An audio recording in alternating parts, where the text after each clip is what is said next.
දැකපු පෝස්ට් එකක් අතන මටත් දැක්කට පස්සේ හරි සැහැල්ලුයි ලස්සන ගයක් කියලා හිතුණා. මේ හැබැයි මේක ගිහලා මම පොඩ්ඩක් කමෙන්ට් චෙක් කරා. අතරම කමෙන්ට් බැලුවම අ, හොඳ කමෙන්ට් එකක් දැක්කා මේකට. මේ බලන්න මේක ඔයාලට සෑහෙන වැදගත් වෙනවා. දැන් මේ ගේම එහෙම දැක්කට අපිට ලස්සනයි කියලා මේක සෑහෙන අඩුපාඩු තියෙනවා. මේ බලන්න මේ මැත්තේ කියන දේ වැසි ජලය බිත්තිය සහ ජනේලය දිගේ ගලනවා. හරිද? බිත්තිය වේගයෙන් දිය සෙවල බදින නිවස වේගයෙන් අම්බලමක් පාල්කරනවා කියන්නේ. කුඩා සත්තුන්ගෙන් බේරීමට ස්ලයිඩින් වින්ඩෝස් වසා තැබෙන්න සිද්ධ වෙනවා.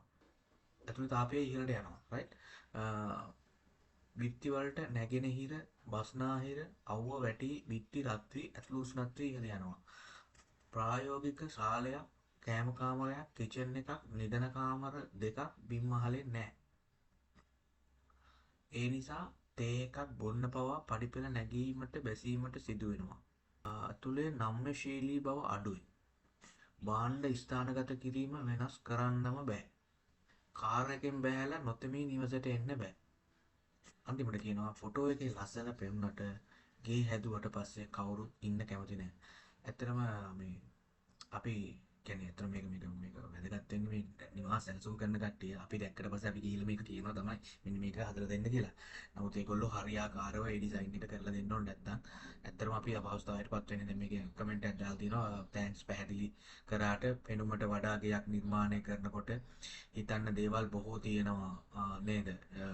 නිසි උපදෙස් අත්‍යවශ්‍යයි. කතාව ඇත්ත. කවුරුත් ඒක පිළිගන්නවා.